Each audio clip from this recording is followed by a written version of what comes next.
I personally would. I think this country would lose their mind. I think it would be it. That's it. Definitely this country. I mean, football.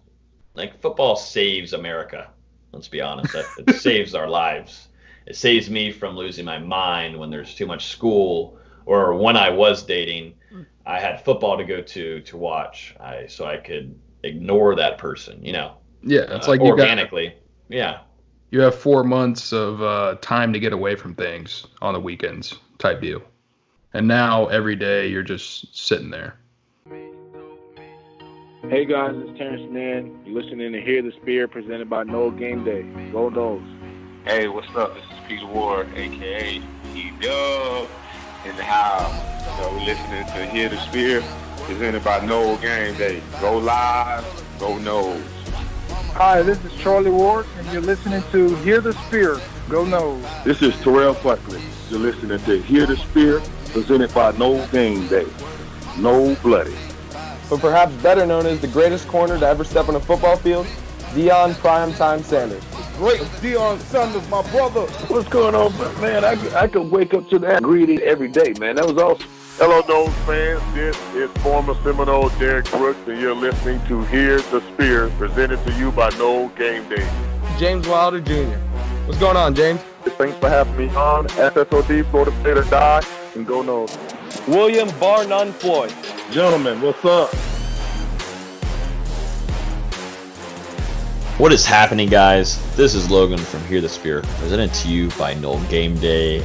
We hope that you are having a phenomenal time being stuck in your house nonstop. If you're with your kids, I'm praying for you. If I have to live with Dustin Lewis, I pray for his girlfriend and the dogs around him. Austin, it's Austin's birthday tonight, so we're going to celebrate that. He decided to come on here and have a good time with us because literally there's nothing else he can do, so this is going to be it for him. But we have a lot to talk about. There's a lot of stuff to bring up. Jameis Winston still hasn't signed anywhere. We're going to talk about a lot of the Noles and Coach Storms and what they're doing to work out right now. And then also we're going to talk some basketball. We also answer some questions. Kind of just going to go all over the place. We're in quarantine, just trying to find content and keep you guys entertained. As always, you can listen to this podcast on iTunes, SoundCloud, Spotify, Google Play. And if you're on YouTube, make sure you hit that subscribe button. But yeah, I'm going to go ahead and introduce the guys. Our lead writer and lead editor, Dustin Lewis, is with us this evening, along with the birthday boy, Austin BZ. What's up? What's up, fellas? What's going on? Yeah, Austin, I really feel bad, man, that you can't do anything.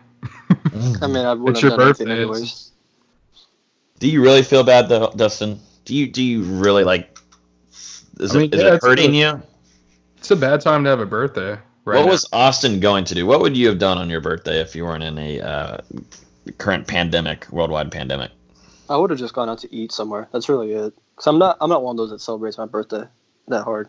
Yeah. Especially because it's 23. What am I going to do at 23? 23 is your Jordan year, though, and you are a basketball nerd, addict, drug user. This is true. It's just not an important. Oh, he said that was true to drug user at the end. I didn't hear that part. Wow, Dustin, you heard that here first. Austin is 23, and now he's admitting he's a drug user. Yeah, you know. Chocolate milk, though. Yeah, chocolate milk started off the morning every birthday. Full half gallon. Jesus. Is that within an hour you're drinking that? Yeah. I mean, it's got to stay cold. Dude, I had some whole milk last night, and I didn't drink it. I drank like half of a half gallon. Whole milk is dangerous. I was full, dude. So I don't know how you're feeling after that entire half gallon. I'm pushing through. That's a lot. Y'all are. I'm not even able to find milk. All I could grab is a half gallon. I'm a big whole. Where do you shop at? I've been going to Walmart. I mean, they probably have it at Publix, but I go Walmart first. Walmart sucks. Whoa. That's a mistake on your part.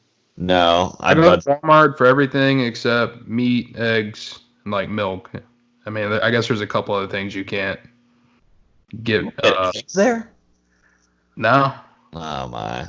It's so dramatic. Price at Publix. So, it's not really bad. I mean, I love Walmart. Organic eggs. Walmart's so entertaining. You find so many different things and different kinds of people. Sometimes. That's where you get what? Veggies sometimes. For veggies, I'm going Publix probably. Or if I want soap, I go to Walmart. Oh man, what have y'all been doing with this quarantine? Because I'm sure everybody listening right now we're all going through the same thing. I'm Captain Obvious over here, but what are y'all doing to entertain yourselves? Because this is a sports podcast. We try to add a little bit of comedy in there, but that's not really the case. We're just talk sports a lot and just make fun of Austin for working at McDonald's. But what are you guys doing at home that's keeping y'all entertained? Entertained. Nothing, dude. It's like a triangle in my house. I go from my bedroom to my office to my couch, and then it's a cycle throughout the day. Who knows where I'll end up? That's more than I do. I just watch I'm not sports highlights all day. Go ahead, Austin. Sorry, Dustin was going to say again that he is not. I just watch replays of old games. Like yesterday, I spent almost all day watching the 2011 Mavericks playoffs run. That kept me entertained for most of the day. Did you get a chance to watch the Florida State National Championship rewatch?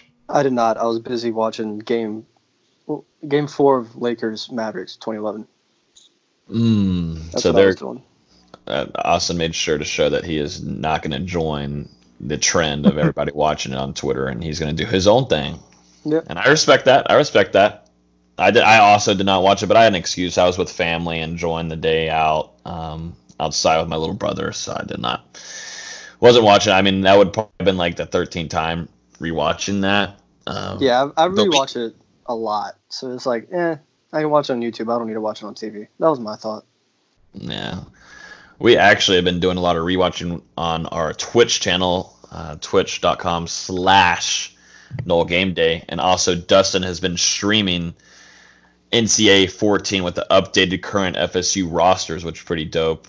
Also has incoming freshmen in on it too, but he's had a full season of that. He went to the championship and everything. He pretty much obliterated every team by 30 points. But that's, you forgot to add that in there, Dustin. You keep on saying you want to promote the channel. Well, I guess I have to do that, and Dustin's been doing that. But we do want to do a rewatch. We won't do a rewatch where you guys can actually join the stream and look at the game. As long as we don't get copyrighted or suspended, we should be fine to do that. And that's actually pretty fun to do. So that's something that we're gonna continue to do. Hopefully nobody continues to copycat us, but that's just sweet. We're used to that, though. We're used to that. But yeah, let's jump into a lot of stuff in here. We'll kind of jump around. Like I said, we got football, some recruiting in here, and also some basketball. So we got kind of a lot of meat in here. So let's start off. Jameis Winston is still not signed anywhere. Is this a shocker or no shocker to both of you?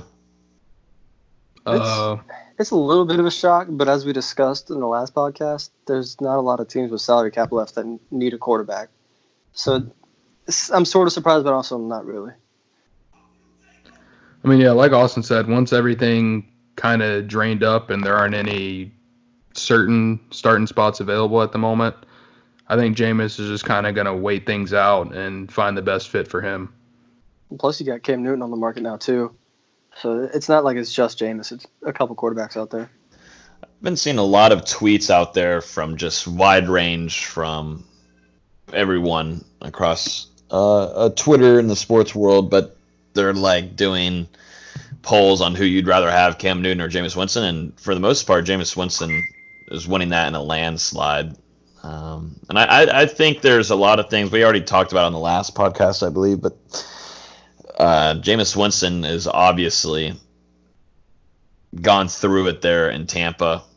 If you haven't listened to it, I would go back to the last podcast, but we talked about the organization there, what they did with him while he was there, and the defense that he had. And also, I mean, you got to put some blame on him too, but he obviously, I was watching, I've been watching a lot of his workouts and his rehab. He's still rehabbing after his surgeries. He is looking very slim. He looks about as slim as he was before he came to FSU when he was playing in Hueytown. Bessemer. He looks like he's slimmed down a lot. Yeah, I agree. I saw those videos, and like you said, he looked good, and I thought his arm looked really good in that. Mm-hmm. And like I talked about in the last podcast, he had a broken thumb on his throwing hand, a torn meniscus.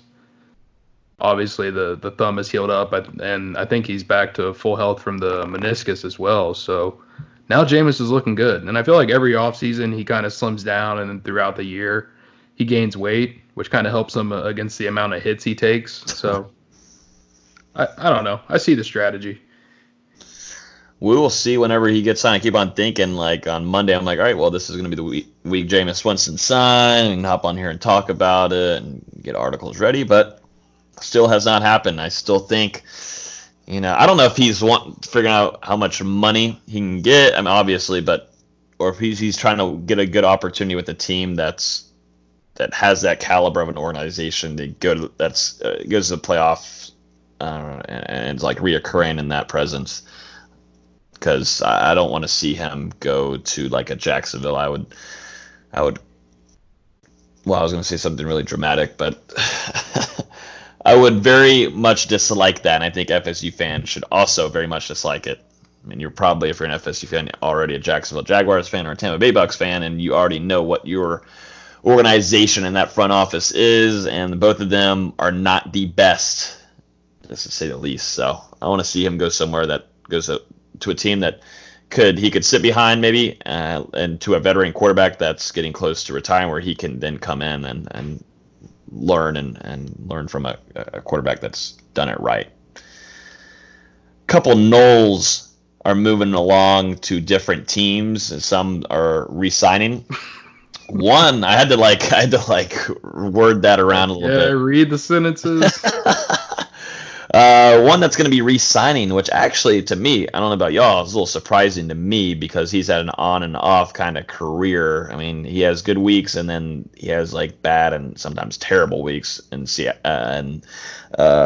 New Orleans. This is P.J. Williams, obviously a 2013 national champion. Him and Darby were dirty there in the double corner combo then at FSU. But P.J. Williams has re-signed a one-year deal with the Saints. Also, Timmy Jernigan is leaving Philly. He's going to move to Houston. And how many years? It's a one-year deal. One-year deal, prove it kind of contract there for the big man. My favorite player from FSU, one of my favorites, but probably my favorite, Timmy Jernigan. Loco Ocho is going to the Houston Texans.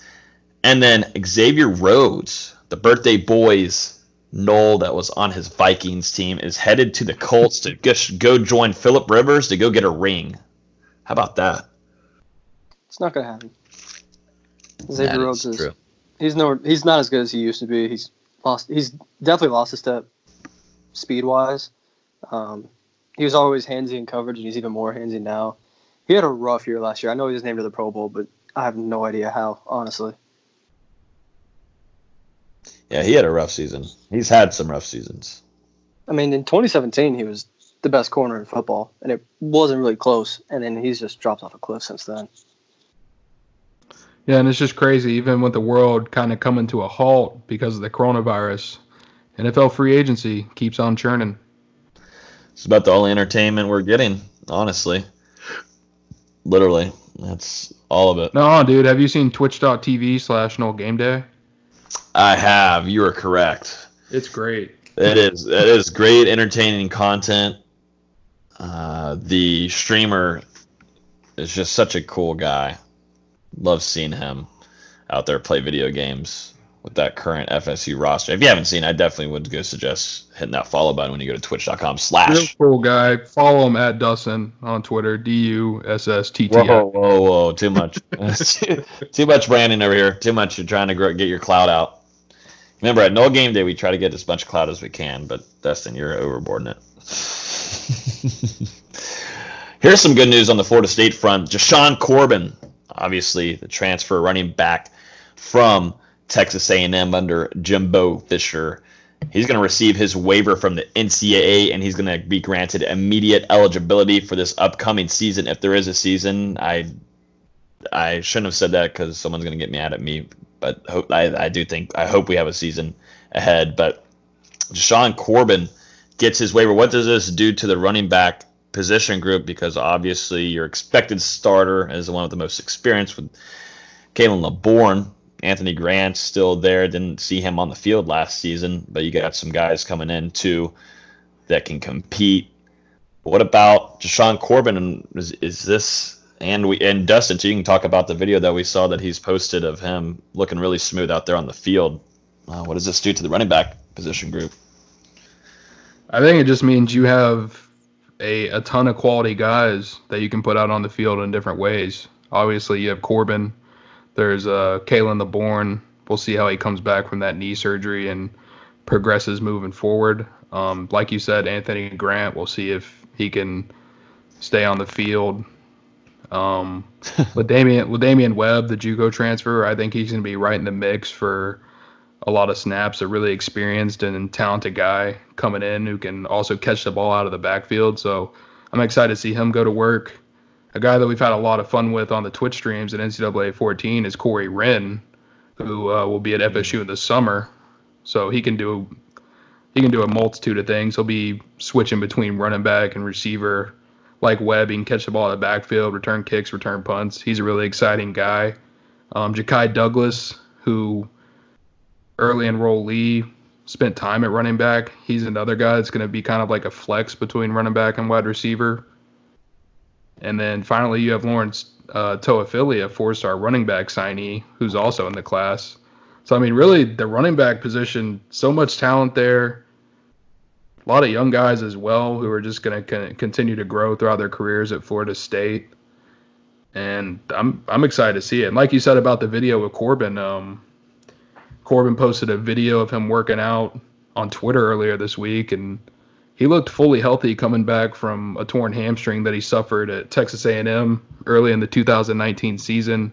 He was going through some ladder drills, moving laterally side to side, looked fully healthy, very confident in his ability to move around. Also just ran some drills against some guys and just juking and sprinting full speed up the field, I guess. And he also did a bunch of drills with a football in his hand, so he's also working on his handling a bit as well. So I think he's the guy that's going to end up winning the starting job. But again, Mike Norvell, he uses so many running backs in his offense that a lot of different guys are going to see time.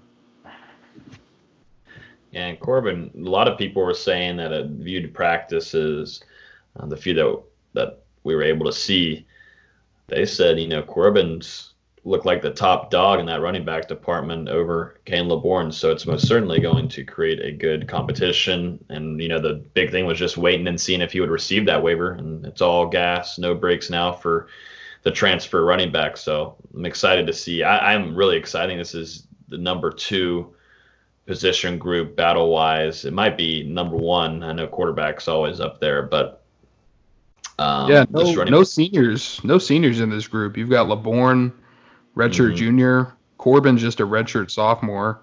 Grant's a redshirt sophomore.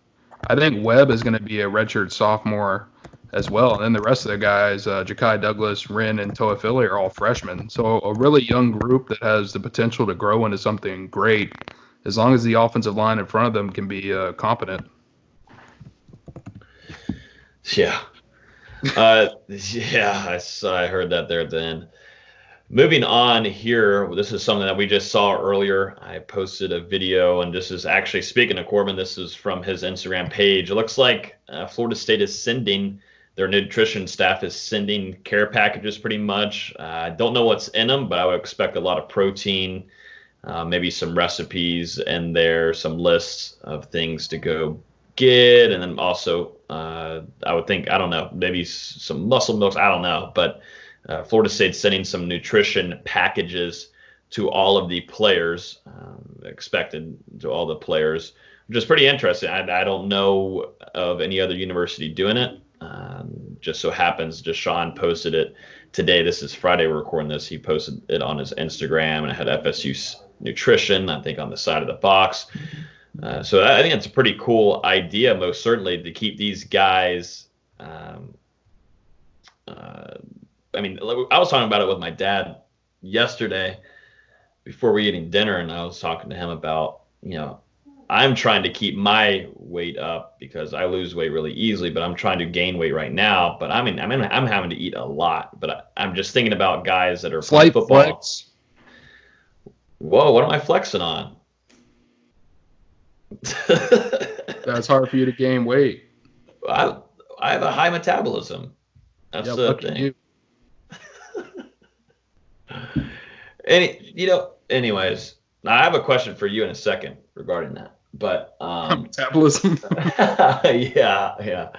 But I think it's hard as hell for guys that are 300 pounds that are also trying to build their muscle, because you got to keep on eating and eating and eating. But I mean, that care package, I don't know what's in it. I might need to ask. I need to ask around what's in those. I think it's pretty cool though. Good move on obviously Coach Storms and company and their nutrition staff at FSU. Yeah, I agree. And one thing coming in that we talked about a ton is how much this strength and conditioning staff is going to improve the roster by taking their bodies to the next level with what they're doing in the weight room and also off the field with nutrition. And now that you can't have those kind of scheduled workouts together, really the only thing left is the nutrition. And there's still plenty of guys on this roster that need to gain weight, lose weight, maintain weight. And this is the way that FSU is going to help them do it in the right way. So like you said, Logan, I mean, there's going to be a lot of healthy proteins in there, probably a bunch of protein powder, maybe some recipes, and like you said, lists to go out and get like healthy stuff to cook, things like that, just to kind of keep them on the right track while you can't monitor them every day like you were doing before. Yeah. It's pretty interesting to me. I do wonder what's in it, because you can't put a lot of things in there, but probably some recipes, protein powder most certainly. And I also wonder what the NCAA, what kind of restrictions they have on that kind of stuff. Mm-hmm. I mean, they're shipping it off to all the hometowns. So I'm picturing, they have a cafeteria, obviously, where they go every day. And the box that they send out, I'm telling you maybe now, the boxes are massive. Canned goods, something like that. Something, yeah. Most certainly, definitely. Peanut butter. Yeah, some jacked up peanut butter with a lot of calories in it. Because I know James Blackman, they're sending him probably 8 of those boxes. I just wonder, I would love to know what kind of meal plan James Blackman is on. And I feel like Dustin could help him. So a lot of Whataburger. Yeah, a lot of Whataburger. I wouldn't be helping him in a healthy way. Yeah. He just needs weight. Like you said, he's got to maintain some muscle. Yeah, that's true. I guess a little water, but get a little. He's got to get his calories though. A little bad with the good. Yeah. Help the soul. Yeah, you're right. From today, I don't know if it was a current picture, but I thought it was on the article. I think it was from the Palm Beach Herald that Tom D'Angelo wrote. It was just Blackman. It was like a picture of him, I think, throwing out on a high school field. To me, it looked current, and I was looking at the picture, and I thought you could definitely tell that he had added some weight to his frame and overall looked like a bigger guy. I mean, he's still got a ways to go, obviously, but he's definitely making some progress in that department. Mm-hmm. And up next too. Speaking of that, I mean, FSU players are having to find different ways of working out. We were seeing videos of James Blackman, like Dustin said, outside on the field in his hometown. And then also we saw DJ Matthews, who was actually running routes with Cam Newton. I don't think that was public, but he was getting routes with Cam Newton, which was pretty cool. And I really need DJ. He's a great route runner, and he's so shifty. I really need him to, stay focused and have a good season ahead, because I think he's the closest to what Kenny Shaw was at FSU, the closest to it. But DJ Matthews, obviously, Amari Gaynor has been big on posting his workouts. Tabrion Terry, Brennan Gant, tons of Knowles, Marvin Wilson, J-Rob, tons of Knowles. I mean, about pretty much everyone. Saw Jay Williams, I think, pulling a truck.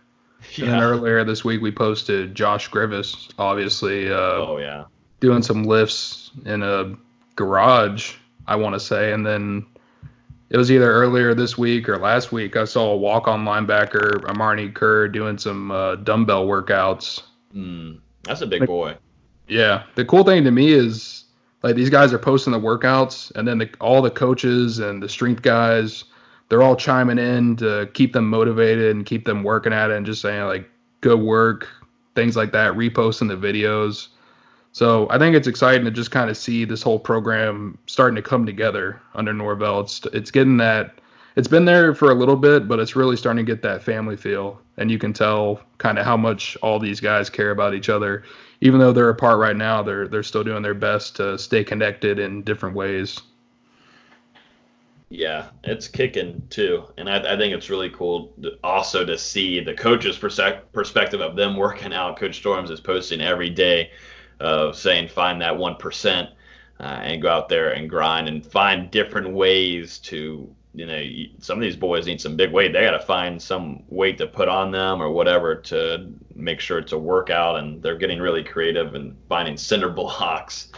And Coach Storms, I think, is just kind of a good motivator in that regard. And I think you can definitely tell he went to school for this kind of stuff because he's so smart with the different kind of workouts. And obviously it's working out so far because you've seen gains, happy gains. A lot of the players are posting on Twitter about how much weight they've gained and it's healthy.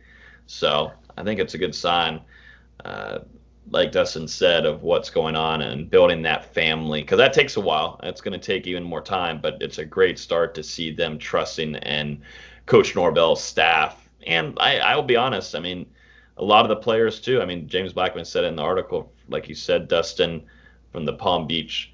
What was it, Palm Beach? I think it was Palm Beach Herald.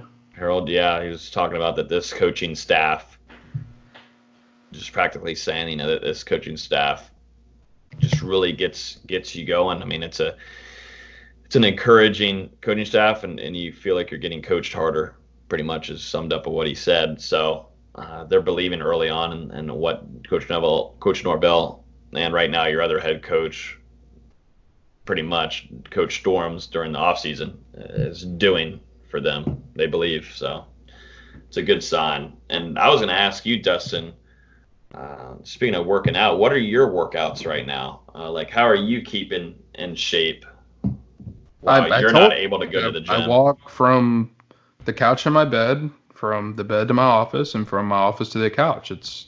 I get some steps in, and it's a nice day. You kind of get a good step into, like when you're stepping into the car, that's not a bad, like, mid-lunge kind of situation. Yeah, I mean, I haven't really been in my car much, but I get what you're saying. Yeah, well, really, the where only to drive to. Really, Whataburger.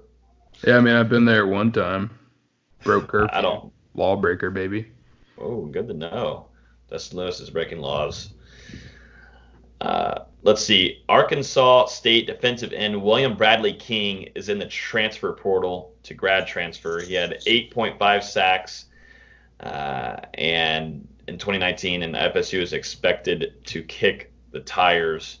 This is probably a good update here from Dustin Lewis, better than me, because I just read that and didn't really know what I was saying or talking about. But this is why we have Dustin Lewis here to give you an update on William Bradley King. You read the update. I did my job. Basically, Bradley King was a star defensive end last season for Arkansas State. Best player on their defense. Now he's deciding to grad transfer for his final year. Probably looking to move up to a bigger program where he can get more exposure. Like Logan said, and I wrote, he had 8.5 sacks and 3 forced fumbles in 2019. So he could be a productive player for FSU to pursue. They're definitely going to see if there's any interest there, and we'll just have to see how it progresses from there. Florida State still expecting to lose some guys off the current roster to transfers or being processed, as we can say, in this day and age. So we'll just have to see how the numbers work out at the end of things and if there's a spot for them. This is obviously a big topic right now, and like I said earlier, we're hoping that there is football in the fall. But right now, Florida State, from what we've heard from multiple sources inside, they're currently preparing, just the university is preparing for multiple scenarios, one of them being the worst case scenario where there's not football in the fall. It's crappy, but right now they expect it to go on as planned. The former Kansas State president said today that if no vaccine is in place by July, don't expect a season this year. So there's obviously a lot of opinions too on it. I believe Dabo Swinney put out today that he's fully expecting there to be football to be played in September. But right now, this country really is just going to up everyone up in the world and just continue to grow these cases, and which sucks. But I'm just wondering how you're going to put 80,000 in a stadium in September at this rate. I have no idea. I have no clue. I think it's going to depend on what the NBA does first, because obviously they're still trying to figure out when they're going to restart their season. If they don't restart their season until late June, July, I think it's going to be hard. I think it's going to be hard to have college football because the NBA is likely going to do without fans to start. How do you feel on it, Dustin? What would you do if there's no football in the fall? I don't know what I would do. You're already losing your base. We haven't had football the last 2 years. It doesn't matter. Whoa, now. Hold up. I've never been faced with this prospect before, so I really don't know how I'm going to end up reacting. Because y'all both lost Florida State basketball, potentially one of the best teams ever in school history. It's always good to remind people that. They just get pissed off. Like I already got pissed at myself for saying that, but definitely Florida State had one of the best teams ever and didn't get to see them. We should be actually previewing a Final Four, shouldn't we, right now on this podcast? Yep. I was going to drive down today, so thank you for that. No problem. I thought I'd just remind everybody, if you're listening now, you can send me a tweet or DM me how much you hate me, but we lost the NBA, we lost college baseball. Right after FSU had shut out Florida in Gainesville. So no one cares about baseball. So much potential down the drain. Well, I mean, there's still a chance they'll play. They delayed the start of the season, so it's kind of like the NBA. They're just kind of in a holding period. Don't forget about the MLB now. That would have been opening day for my Giants in San Francisco. That's what I just said. Well, you said college baseball, but yeah, I just said that the MLB got delayed like the NBA, and they're in a holding period. Oh, yeah. Listen or just wait to speak. I don't even wait sometimes. I just talk. I know. I'm used to it. Oh. But yeah, I personally I think this country would lose their mind. I think it would be it. That's it. Definitely this country. I mean, football saves America. Let's be honest. It saves our lives. It saves me from losing my mind when there's too much school, or when I was dating, I had football to go to watch, so I could ignore that person, Yeah, it's like organically. You have 4 months of time to get away from things on the weekends type deal. And now every day you're just sitting there. Yeah. I did see the NFL Red Zone, though, is replaying every day, each week from the 2019 season. So I might be doing that every day from here on out, having some football on in the background, which sadly I can do that. I just like having football on in the background of a TV on like a Sunday, a Thursday night, college football and NFL. A lot of like any kind of football I will put on the screen. I don't know, it just relaxes me. Yeah, and just speaking about how bad it would be for the fans to lose football, you also have to look at it from the school's perspective. I mean, there's schools in the FCS and I mean even in the FBS where they rely on football to pay for their entire athletic budget or a really big chunk of it because their other sports don't bring in as much revenue. And you talk about losing an entire season of revenue. I mean, that could make things bad in a hurry financially for some schools. Yeah, I was going to say, too, that financial problem definitely for Florida State too right now. It would be nice if they could play some. They feel like they have the coach for them and their future, and they want to get some wins and bring some money in so they can pay him, also pay off people that they've had to let go, and get some money in, because Florida State doesn't have all that kind of money either. That's Florida State and a ton of other universities. Football pays for a lot, and it pays for other sports too, under other athletics department. So yeah, and like you said, right now Florida State is expecting the season to go on as planned. Had a couple mixed reviews today. A former Kansas State president said that if no vaccine is in place by July, don't expect college football this year. And then Dabo Sweeney, I think he was at some kind of coaches thing. He said that he fully expects college football to happen this year with fans in the stands. So a lot of different things going around. Yeah, and see, these people have there definitely won't be a vaccine in place by July. That's not going to happen. I think there's a chance. No. I think there's a very small chance. The latest projections that I personally saw were 2021 for them to complete the vaccine. I know they're at least in the testing stages of it now, which there's no way they get it right in the first try, even the 10th try. But at least they're getting trials out there. Yeah, but if it comes in 2021, there's a chance you see college football played without fans, if played at all. That's what I'm saying. No, speaking of the NBA is angling to cancel the 2019-2020 season. That was just announced. That's announced on TweetDeck or on Twitter. What? Yeah, Bleacher Report. Oh, well. That's a great sign.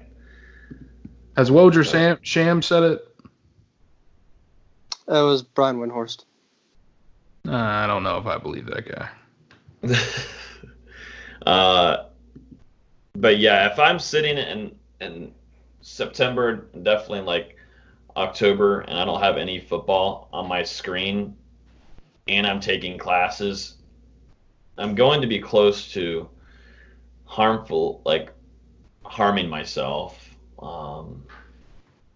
And I might be the biggest dickhead to you guys. So get ready for that. It's nothing now. I'm a nice guy. Yeah. That was sweet today. We put out a nice graphic for you, Austin. That is true. I was appreciative of that. Although I saw you guys did it for Nate, so I'm like, if you guys do it for Nate. Whoa. Oh, you and Nate can talk about that off air whenever y'all need to. Oh man. But yeah. So so pretty much like we don't know what we would do. Let's just not even talk about it anymore. If there's any updates, we will. But let's just continue to go on with like FSU is, and hoping that there will be football played and prepping for that. Another thing that Florida State's doing right now that we have noted real quick, Dustin, that the recruiting and graphic design team is working pretty hard on trying to get content out there, and they're making some pretty cool graphics. They've brought on a few other guys on staff, and it's looking pretty nice, and they're finding different ways to attract recruits to the graphics for them to post them. So, and it looks like their recruits are liking it too. So really the digital team right now for a lot of not just university recruiting, but companies too are having to work their tail off and build content to create engagement. So I think it's a good move on the recruiting team and graphic design team and what they're trying to do to keep recruits and keep FSU in their head. Yeah, they've had some good stuff go out recently. Mm-hmm. You want to do this beautiful, beautiful recruiting update that you have on here that says, let Dustin do it in the Google Drive document? Yes, sir, I do. Well, Dustin Lewis, you have the floor. Give us this recruiting update, please. All right, so we'll just go through some quick hitters in recruiting that happened the past week. A couple big ones on the offensive line. 2021 5-star offensive tackle, the number 2 offensive tackle in the entire class, named Florida State in his top 10, along with some schools like Alabama, Clemson, Georgia, Florida, LSU, Oregon as well. So some schools like that. And also 2021 4-star offensive tackle, Micah Morris, named FSU to his Final Five. That includes Florida State as well as Georgia, Florida, Alabama, and South Carolina. Both of those guys are prospects out of the state of Georgia. So I think Georgia's definitely going to get one of the two, I think. FSU made a pretty big impression on Micah Morris so far in his recruitment. And Amarius Mims, 5-star offensive tackle, named FSU in his top 10, and he hasn't been on campus yet. He was supposed to visit in late March before everything got crazy. Obviously, didn't get a chance to make it. So Florida State is still waiting to meet him in person for the first time, and he's excited to do that as well. And Morris is planning to officially visit Florida State since they're in his Final Five. Moving on, what do we have up next? Fuck.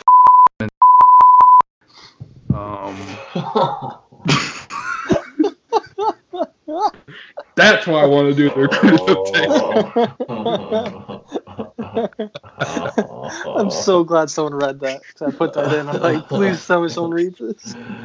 Oh, I regret bolding that. I thought I could just have it bolded there, but I thought we were just like ignoring it, but it was going to be of our own humor. But well, it was of our own humor. Now you can cut this.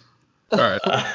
And then I'm just going to bleep it. I'll just bleep it. And put it in the crew chat. They're not going to know who it is. But anyway, moving on. Next up, 2022 legacy offensive tackle recruit Julian Armella out of St. Thomas Aquinas was upgraded to a 5-star prospect earlier this past week. 5-star on Rivals. Still waiting to see if he'll get the composite 5-star from 247. FSU is currently the heavy favorite in his recruitment, and as of right now, he's fully expected to end up at Florida State. Also, you have 2022 quarterback Ty Simpson, currently a top 100 prospect on 247. He did an interview with our own Nate Greer this week on the site on NoGameDay.com, and he's currently, at least based on that interview, I would say the favorite to be Florida State's signal caller in the 2022 class. Had some really interesting quotes. One that stood out to me, Simpson said, I've known Coach Norvell since he was at Memphis, and Coach Dillingham was recruiting me at Auburn. There's a great opportunity at FSU. Coach Norvell was doing a lot of great things at Memphis, and I think he is one of the best coaches. He made them into a powerhouse. I could go there, and we could hopefully win a national championship. And Norvell's been recruiting Simpson for a very long time, knows his dad very well through the coaching industry. And his dad has actually hired a couple of graduate assistants from Memphis in the past. So there's a connection there to the family. And Florida State going all in on Ty Simpson, it seems. And they'll probably also be looking for a second quarterback to add behind him if he ends up committing. And then, yeah, finally, 2021 recruiting. People have been freaking out on Twitter because Florida State hasn't landed a commitment since Brandon Jennings. And I don't know. I feel like we need to address it. Stop freaking out. Florida State has already landed their quarterback in the class, and Luke Altmaier. They also landed their bell cow and linebacker Brandon Jennings, a legacy recruit, who the staff did a great job recruiting. I mean, Brandon himself said if Taggart and his staff had still been in Tallahassee, he wouldn't have committed to Florida State. So having Norvell and his guys in place changed the complexity of that recruitment. And then really, I mean, the reason Florida State hasn't gotten a commitment lately is, one, you can't have guys on campus. And two, I think because of all the visits being canceled, you're going to see a lot of guys push back their commitment dates now. One guy to look forward to who could be the next commitment in this class is 4-star receiver Dustin Pizzone. Believe we mentioned him on the last podcast. He's expected to make a decision here sometime in the next week or so. So if he does decide to go ahead and pull the trigger, Florida State will be the pick. And I say that's about it for the recruiting update. Very nice update there from Dustin Lewis. Enjoyed that. Always learn something new from your recruiting updates. Me too. I'm not sure if I listened fully, but I do remember a few of it. Sorry. No comment. Moving on to basketball here. Devin Vassell and Patrick Williams both have declared for the NBA draft. What are y'all's takes on this for both of you guys? Austin, if you want to start off too, because you're the tightest with them. Yeah, I've been saying all season long, don't be surprised because they're going to leave. And people kept saying they're not leaving, or they better not leave, or they should stay another year. No, they deserve to go make money. Next year is a much stronger draft class. Vassell's worked his way in a lottery conversation. Almost every big board you look at, he's somewhere between 10 and 15. If you're getting those kind of projections, go every single time. Williams is a little more all over the place. I've seen him as high as 11 and as low as 25. If they have the NBA Combine, that's going to help him a lot. But with the whole coronavirus thing, that whole situation's up in the air, and they're not sure if they're actually going to have it. So I don't know if he's going to get that Combine, but he really needs it to help improve his stock. But the potential is there for him to go fairly high. I wasn't surprised by either of these moves, though. I've been saying it for weeks now. Yeah, and if this year, I totally jumbled my words there. But I think if this year was last year, or if this year was next year, NBA draft-wise, Patrick Williams would probably be a guy that's returned to Florida State. But also, like you said, since it's such a weak class, this is really the perfect time for him to go in and still be drafted in the first round. Because personally, coming out, I don't think he's better than a guy like Dwayne Bacon or Malik Beasley or Jonathan Isaac. Obviously, I don't think he's better than any of those guys coming out, and he's really getting drafted off the potential of what he's going to be in the future. Right, I 100% agree with that. And he's just oozing with potential. The defensive ability is there, and the comparison we keep seeing is Kawhi Leonard. There's been quite a few comparisons of him being a Kawhi Leonard light, and it's not that hard to see. The offensive potential is obviously there. The defense is there. So I could see it. I compared him to Jeff Green earlier in the season, but he does have a little Kawhi Leonard in him. And he's expected to go in the same range Leonard did coming out of college, in that 15-ish range. Yeah, I think really for him, the big things to make that jump to the NBA is reworking his shot motion a little bit and just becoming more consistent from the outside and being able to hit those threes. He's really athletic around the basket, can throw down dunks that get people on their feet. Like you said, Austin, a really good defender. And whenever he's in, he's typically locked in on defense. So really, to me, it's the shot. It's the offense that needs to get better for him. And if he keeps that mentality on the defensive end that he developed at Florida State, he should be a solid player in the NBA. Yeah, his biggest weakness is that shot. It's very mechanical, and it's very stiff, just like Leonard's was coming out of college. It just needs to be a little more fluid. It just needs to be a little smoother. That's it. He shot 32% from three, which compared to how he started the season was a downfall. He was in the high 40s to start the season, and got a little worse. He did shoot a good percentage from free throw, though, which I know that's normally a thing that people look at to determine how your shooting will project to the next level. I can't remember if it was high 80s or low 90s, but Patrick Williams at the line was nearly automatic. Yeah, there was one time I think he made like 15 straight free throws, started a stretch of games. Like you said, it's all offensive potential. I was going to say something else and completely forgot it. Oh, his pull-up game. I mean, we talk about how he gets to the spots on the elbows and pulls up and makes them. That's just another sign that he can eventually stretch out to three, like Brandon Ingram's been doing recently. In more basketball news, it came out today, Naheem McLeod, who was originally part of the 2019 class, is going to attend Chipola College for this next season. He'll play there for a year and then return to Florida State. We'd been wondering about Naheem McLeod. We knew he was ineligible. We're guessing due to academic reasons. But then we just hadn't heard anything all year. Is he transferring? Is he going to stay at Florida State? But it came out today, according to StockRisers.com, that he's going to attend Chipola College, which, if you remember, that's where Simeon Bowers went before he got kicked out for eating weed. That was the story. and then there was another guy we have here. There was a guy that FSU sent to TCC, Nobertus Giga, in 2014. That I may have butchered that name. But he went to TCC, and then he went to Jacksonville State after. even though he was supposed to come back to Florida State. They're saying McLeod will come back to Florida State. I'm just going to say there's a year can change a lot of people's minds. And I'm just saying, for some people, it won't. And Naheem McLeod will fine. be in Tallahassee in 2021. I'll bet you right now. Go ahead. I'm not going to make that bet. Off. Okay. I'm just kidding. He's a 7'3" center. He's got a very interesting skill set. I mean, how many 7'3" centers can stretch the floor out to 18 feet and even potentially to 3?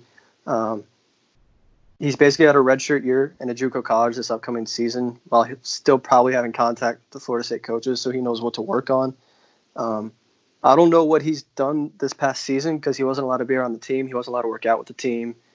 He wasn't allowed to grab one of the managers or grad assistants and say, hey, can you rebound for me? So I don't know what he's done to his game this past year. And then he still has another year before he's even on campus. So you're potentially going to be seeing a much different player in Tallahassee in 2021. Yeah, but if he does make it back to Florida State, like you said, his skill set is so tantalizing. I mean, there's so many different aspects of his game that I think he could excel at offensively at the collegiate level. To me, it's really the defense, which Florida State's a perfect place to build up your defensive game. So we'll see if he makes it back.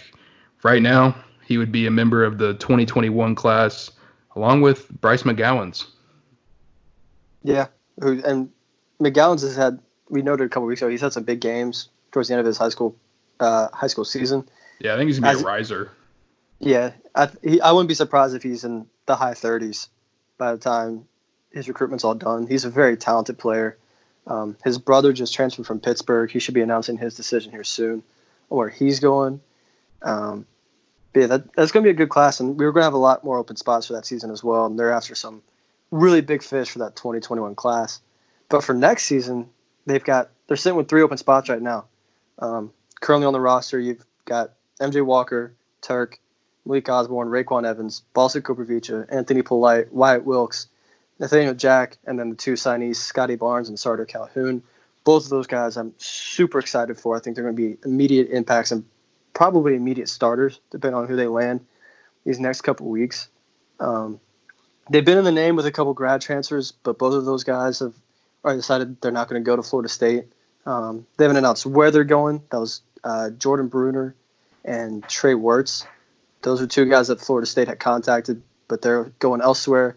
And they haven't been brought up in any other transfers.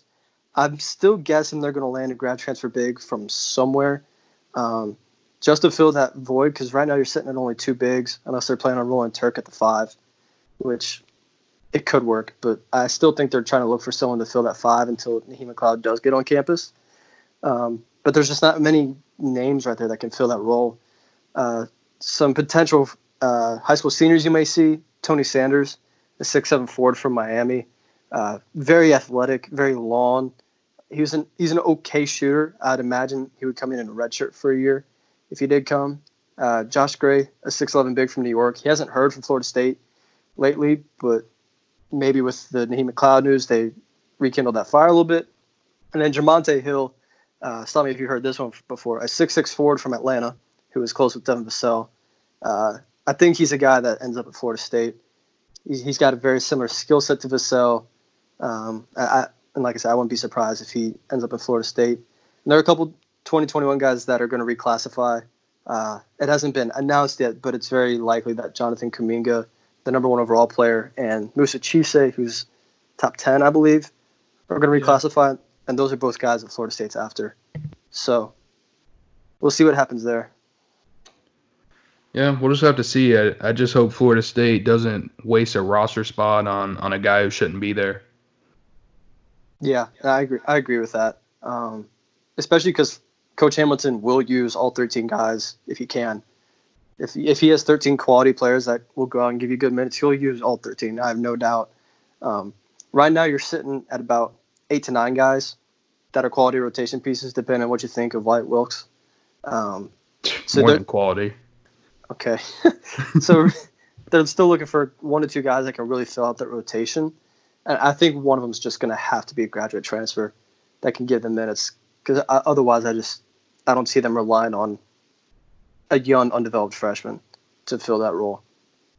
Yeah, either way, I'm hoping, like you said, a graduate transfer and then 2 freshmen who have the potential to improve moving forward in their careers, because you look at what the roster would be after next year, and NJ Walker set to graduate, Raekwon Evans will graduate, Wyatt Wilkes will graduate, Nate Jack will graduate, and if you bring in a grad transfer, he would graduate as well. So and then Scotty Barnes and possibly Sarter Calhoun as well. I mean, I know he's talked about going to the NBA, so both of those guys are potentially on the NBA board.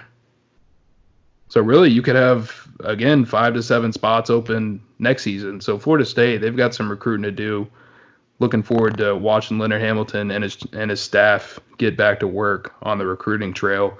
That commitment from McGowan's was huge a couple weeks ago, and I think they'll be able to land some more quality talent in the 2021 class. Don't know how much is really around at the moment. Austin mentioned a couple of guys. We'll just have to see how everything shakes out. And Austin, I know that article that you wrote on Naheem McLeod, at the end of it, you mentioned Coach Hamilton said in an interview that they're expecting to have everything filled out within the next 2 to 3 weeks. And you also mentioned the signing period opens up April 15th. So we'll just have to see. Yeah, and like Florida State does, they operate under the radar. So they're not going to be saying, hey, we're going after this guy. And a lot of guys are going after are going to say, hey, Florida State's going after me. They're just one of those teams that operate super under the radar. Like when David Nichols committed, he had mentioned Florida State was interested. And then all of a sudden, like a week later, he's like, oh, yeah, I'm going to Florida State. Florida State's just one of those teams they prefer to operate under the radar. And going back to the 2021 guys, I think Wyatt Wilkes may apply for a red shirt because his freshman year he only played 11 games, so he might do like what Phil Kofer did. Because the cut line is 10 games, and Wyatt Wilkes did technically have an injury. So we'll see. It depends on the season he has this season and next. This upcoming season, maybe he applies for a redshirt injury waiver. He might. We'll see. He might be a guy that grad transfers out. He has a lot of options after next season. And a quick question for you.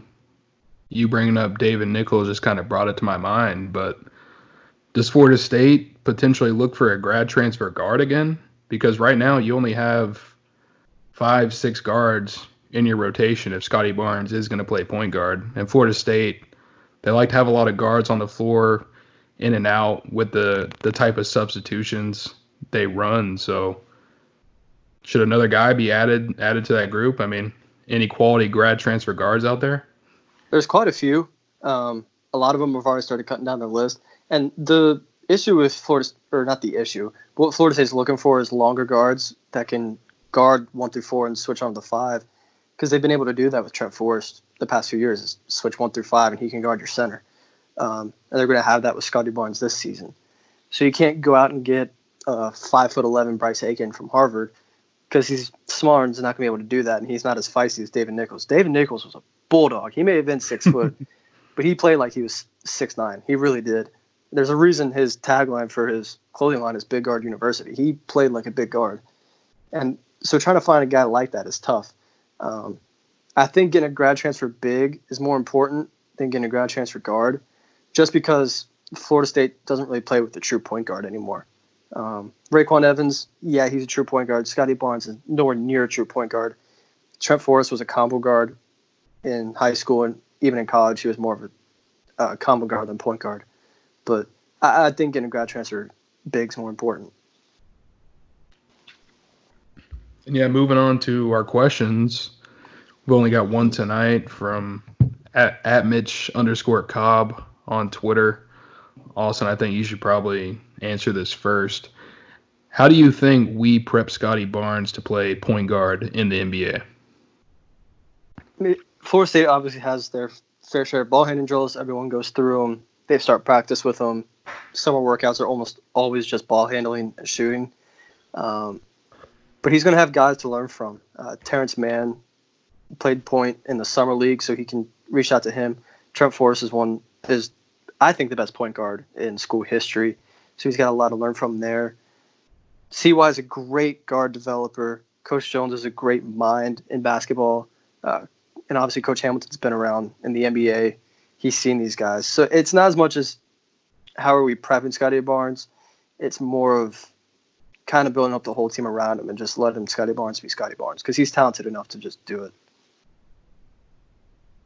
Yeah, and he's kind of like that LeBron James type of forward, point forward.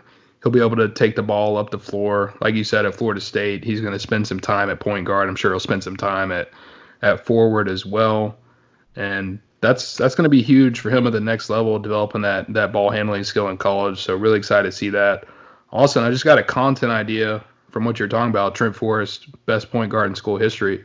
Next week on the podcast, I think we should do top 5 FSU basketball players in school history. Come up with a list. Okay, I'm down. That'll be fun. I think that'd be fun. Yeah. Logan, you can speak now. It's almost like we have nothing else to do, right? I mean, we don't. Just to remind you guys, I'd probably be in Atlanta right now, having a good time. We get it. The Final Four. Oh, okay. I was just making sure. I reminded everybody, since everybody's decided on the national media just wants to flood our timelines, and Dick Vitale is going to tweet it for the 50th time that Florida State was going to win the national championship this year. Thanks, Dick. Yeah, you don't want to see my wrist right now. Oh, Jesus. It's a little dramatic there. We need you to work a keyboard, Dustin. Come on. They're still workable for now. Yeah, I like that. So let's jump into some FSU trivia. Why don't we? I think Dustin won last week, if I'm correct. Yeah. He did. He got lucky with multiple choice. So I think it's 5-4 now. 5-4 Austin. Yeah. 5-4. Yep. Yeah, buddy. I'm keeping. Will I spoil Austin's birthday? We'll see. And I have a pretty interesting question for you guys tonight, and gonna get creative with it. So on Wikipedia, Florida State says that FSU has 4 rivals. That there's 4 rivalries. 2 of them obviously are Florida and Miami. And there's one in here that also names Clemson being one. And I'm sure we can have a conversation argument over if that is a rivalry or not. But there's another team. There's another team listed. Like I said, there's 4.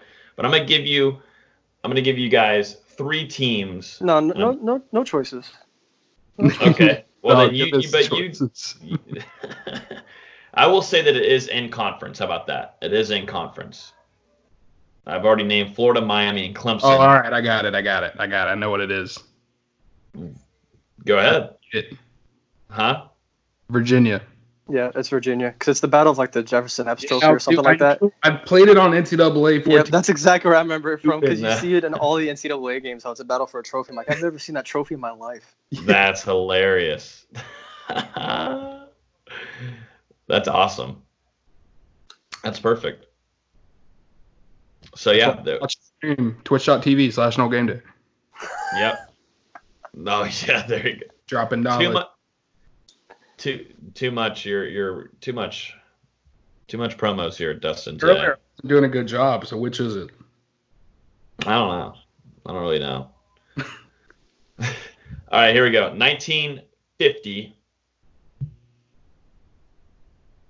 What happened in 1950? Now I'm gonna give you some hints. What? All right, here we go. Let me do it a little bit better. All right, this happened in 1988. Florida State had a 4th down and 4 to go on its 21-yard line with about a minute and a half to go in the 4th quarter at Clemson. What happened? It's a famous play. It's a very famous play, and I'm sure Austin's already on Google. Punt-Ruski. Oh, yeah, it's Punt-Ruski. Correct answer. He didn't know.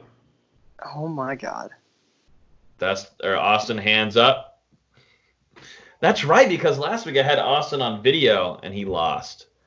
Should I make him put on the video again? I can see things. My room's dark, and my laptop's not even on. Should have made him answer first. Yeah. All right, up next. 1993, what happened? The Seminoles came into the swamp, ranked number 1, and looking to play for the national championship. Wasn't this like the first question? This is like the easiest one. What happened? Ward or done? Wasn't this like the first question we did? I don't remember. I don't really remember. I feel like it was. Talked about it before, I feel like. We definitely did. Oh, yeah? I don't think so. I'm sure there's something in there. I'm sure something's in there. Maybe. Having a good round of trivia so far. Yeah, it's pretty easy for you. We're proud of you. We had to do an easy one for you. How many Lou Groza Award winners have there been at Florida State? Oh How my God. many? How many? Lou You Groza go Award first. You winners go at Florida first. State? I got my Count down. answer. 8, I'm going 4. Damn it! I was gonna say 4. 4. 5. Were you sticking with 4? Nobody wants to do separate answers. 4. No, I 3. feel confident with 4. I'm I'll not name confident, but my- that's my name my best 4. educated I'll name guess. my 4. All right, name your 4 then. Roberto, obviously. Mm-hmm. I think Dustin Hopkins won it. Mm-hmm. Graham Gano. And then Seabass. Those are your 4 too, Austin? Yeah. Y'all feel good about it? I don't Just feel tell good us about it, but it's my best educated guess. 3. Oh, Roberto Aguayo. I know Graham Gano won the punter award, didn't he? Hopkins didn't win it, did he? Oh, Hopkins No, didn't win. it's Really? Sebastian Janikowski. Nope. Oh, man. I thought Hopkins was for sure. No. Gano was the one I wasn't certain about because I know Golden he plays for leg, Detroit. man. Dang. How did Hopkins I not like- win it? I like Yeah, these. Hopkins not winning. It's surprising. Yeah. I was All right. yeah. How about the? All right, here we go. How many players at FSU have won the Jim Thorpe Award Oh, God. Who gives for a the best defensive back in the country? I'll say How 6. many? I have no idea. 6 from Dustin. 6 seconds left. I feel like 6 is a 5. 2 is the answer. Deion Sanders and And Terrell Tebow? Buckley. I thought there was some since then. Those are the 2 I had for sure. You know what's funny? We have had both of What those did on here. What did McFadden win? Oh, we're still going here. I still got another defensive back. That's a Jack Tatum trophy. But just a note on here, the Spear has had both Jim Thorpe Award winners on here. The Spear with Deion Sanders and Terrell Buckley. Pretty cool fact there. Up next, how about the Jack Tatum Trophy Award? Also goes to the best defensive back in the country. How many of those were given? 3. I was gonna say 3 too. Damn it. You can if you want. Yeah. 3. 2. Oh. Buckley and Tavares McFadden. What the hell? So Deion didn't win that? Huh? Deion didn't win that one? Nope. I wonder Was if that it not was around back maybe then? a newer one, maybe. Maybe it was a newer award. This was in 1991 for Terrell Buckley. Ramsey didn't win anything? Nope. Wow. All right, up next, the Lombardi Award for the best lineman / best linebacker. Oh, God. 3. How many? Lineman / linebacker? Yeah, this is an interesting one. Okay, 5. I was gonna go. Stop! I was gonna go 5. We got a lot of guessers here, gentlemen and ladies. I said that backwards. It's supposed to be ladies and gentlemen. I got no idea about trophies, man. 4 seconds. We're going Give with me the 5. Heisman. I can do that. 5. Both of y'all going 5. 2. Marvin Jones and Paul Reynolds. Really? You There know, were some goons on that D line back in the day. Yeah, there was. Apparently, the key for these awards is guess low. Yeah. Well, now he's gonna throw out some award where we have like 13 winners. Here we go. This is a good one here. Y'all should be pretty smart on this, maybe. Jack Lambert Trophy for the best linebacker in the country. How many award winners from Florida State are there? 11. God, No. stop. 4. 4. 2. 3. 2. 3. Final answers? And Final answers? Austin, Yeah, you're gonna. I'm going Marvin and Derek Brooks. 2 is a correct answer. Let's Austin go. out on his phone. Austin wins. Ding, ding, ding, ding, ding. Look at that. Austin now takes a 6-3 lead. 6-4. 6-4. My bad. 6-4 lead. Dustin, how are you feeling? Coming right to you on the sideline. What's happening? You know, it was a hard-fought battle. I decided to give it away in the fourth quarter to the birthday boy. Happy birthday, man. Hope this gift will be enough to get you through to next year. Because next week I'm coming for your ass. Oh. Pause. No homo. Oh, okay. Yeah, that was it was like too violent and a little too disturbing. But, yeah, Austin, you feeling good? Yeah, I'm feeling all right. Back having a solid lead. Yeah, I told Dustin he wasn't winning another one, so. Wow. Never again. I like these. I'm actually learning a lot doing this. This is like our own. This is kind of a trivia, but we also are doing our homework and learning during this quarantine. So I like this. There's a lot of words still to go over. By the way, to answer your question, Dustin, on why Deion didn't win the Jack Tatum trophy, it started in '91 with Terrell Buckley. Oh. Interesting. Cool fact there from Austin Beasley, the birthday boy. And there's been some trash winners on this list. I'm just going to say that, too. Like Reggie Nelson won it in 2006. Gerard Hallman, he did lead the country in interceptions, but in 2014, T-Mac, obviously, there were some bad winners on this list. So that's like the Goodwill. Yeah. Award to the Jim Thorpe Award. All right, y'all ready for your terrible, disgusting, just heart-wrenching dad jokes that we're going to do for our final segment? We need a lot of laughs because everybody's, I guess, their anxiety's through the roof. They are coming to this podcast to have a good time, to talk sports, but also get a good laugh every week. And I think they need a good laugh tonight, wherever they are. They're all stuck at home. I don't know if dad jokes are the way to go with that, but we're here. I think it is. I think funny joking videos. I'm addicted to TikTok now. I must admit. Same. It sucks. Like it's not great. I'm looking forward to like going to bed and being on it for like at least an hour straight and before I go to bed. It's like only an hour? Oh God, I wish. Well, I will say, through the day I'm at least got at least an hour in too. But I try to like save it for myself. Like you get all your stuff done during the day and then, hey, good job, Logan, pat in the back. You get to go watch TikTok for an hour before you go to bed. So, yeah, I think that's how we're going to do it. So, Austin, you said that you have a ton saved up. Are you want to go and start us off? Yeah, I got a couple new ones because I need to refresh my repertoire. I'm not saying they're good, but I've got new ones. Yeah. Okay. Yeah. Exactly. Let's start a little tame. Okay. What do you call an elephant that doesn't matter? Any relevant?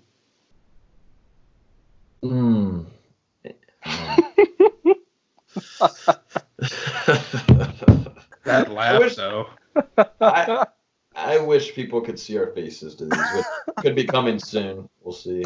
But that. So now, like, I figure out, do I regret having this idea for this segment? Yikes. All right, who's next? I'll go. I know Dustin's still searching because I'm ready. Oh, go ahead. All right. Why couldn't the bicycle stand up by itself? It was too tired. I'm not gonna lie. That one's I pretty had good. a joke similar to that. But that one's pretty good. Yeah. Oh man, so I'm gonna go ahead and go with mine. Remember, this is a rated R podcast, so I'll give you 5 seconds if you have to turn it off around the kids. Hope you have your headphones in. But anyways, my teacher asked what comes after 69. I said mouthwash. Since we're going with the rated R theme, I might as well go into mine. Dustin. Well, let me up the ante. All right. What else? Right, go ahead there, Austin. We've What let the parents know to mute the mics or mute the headphones right now and listen to it later if they have to. But go right ahead, Austin. What happens when you make an Asian girl squirt? Jesus. Okay. What the? She charges you 10 cents for extra sauce.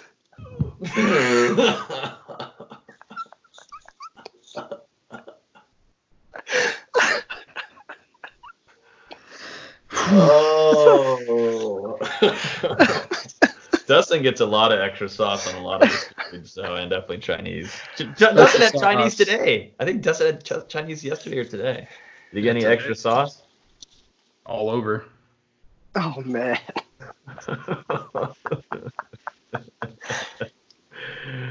Well, Logan. What's up? Logan's broken it open. Oh, wait, it's my turn. Yeah, it's yours. I'm still kind of searching for mine. Why was the guitar teacher arrested? For fingering a minor. I've heard that one. That one's pretty good. As someone who plays guitar, I hate that joke. Austin, you might know this one.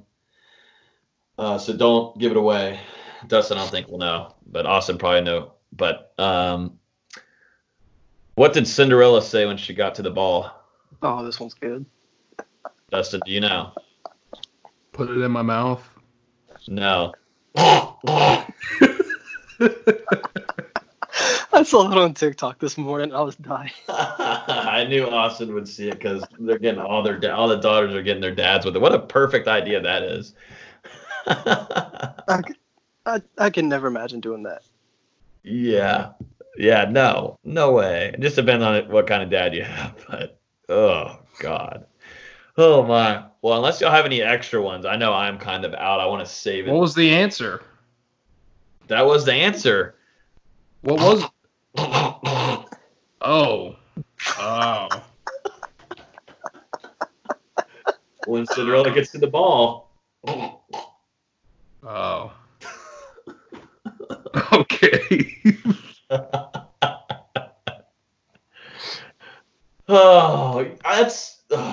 Doesn't even know it the whole time he was laughing.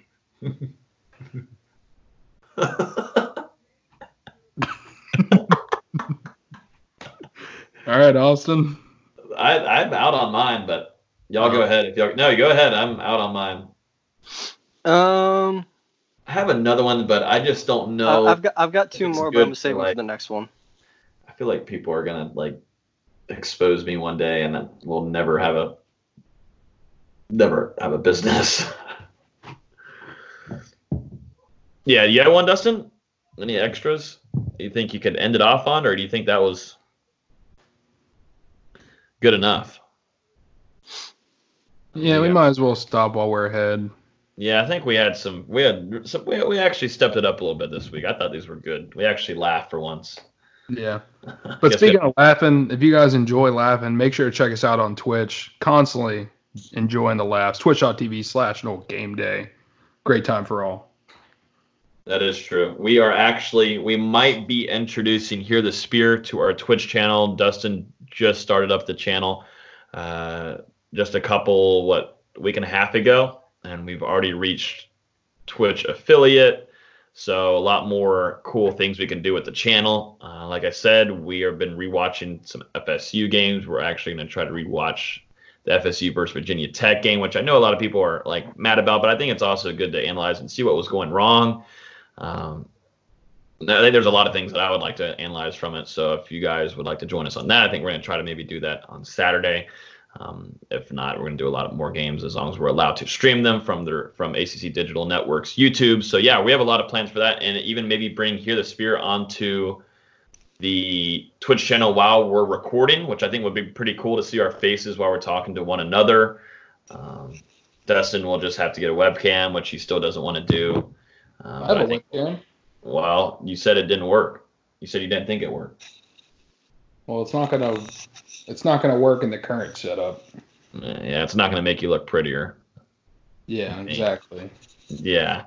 So we have a lot of cool stuff coming there on the Twitch channel. It's a live streaming service. If you don't know what we're talking about, it is a live streaming service where we can stream our screens, we can stream everything with a webcam, and we can play video games. We can record on here in front of you guys instead of doing it away. It's just another way to create content, and definitely during this time right now. I think it's great to have some laughs, have a good time in the chat, so you can chat with users and hang out. So that is at twitch.tv/Noel Game Day. Go check that out.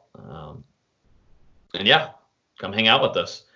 So yeah, I think that's pretty much going to do it for this podcast. We definitely appreciate you guys listening. We hope you guys are staying safe. Wash them hands. Please stay safe so we can have football in the fall. Please, please, please, please, please. We need football. If not, one of us will kill each other. Yeah, stay inside, you selfish assholes. Quit going to the damn beach. Quit going to party. Stay in your house. Every time people have to work 40 hours a week, they're always complaining. They're like, I have to go to work every day. If I was off, I could just sit at home and not do anything. Well, you got the opportunity. Sit on your couch and don't do anything. That is true. You're exactly right about that. That is true. So everybody be safe. Take care of this is a good time to connect with your family and all that kind of. It's a weird time. It sure is. But I just hope we can have football. It already sucks that we lost basketball. Let me mention that one more time before the podcast ends. But we need football in the fall. We really do. We also have some cool ideas, and we're going to have some guests on here in the next couple of weeks too, maybe from other podcasts, and also some former Noles and maybe some basketball guys if Austin can get us hooked up with, because we had a lot of plans for basketball too, guest-wise, and that obviously was put to a halt, which sucks, but we definitely want to try to get some basketball guys on and talk some Noles. So we got a lot of plans for you guys to bring some content and try to entertain as much as possible. And we always appreciate you guys listening. And as always, if you rate us 5 stars and leave a review, we'll shout you out on the next podcast. I know I didn't do it tonight because we had a lot to talk about, but next week we will. You can find us on Twitter at HearTheSpear. But yeah, make sure you hit that subscribe button so you'll be notified every time we release a new episode. And we will look forward to talking to you guys next week. Enjoy the week. Enjoy the weekend. Stay safe. Talk to you guys soon.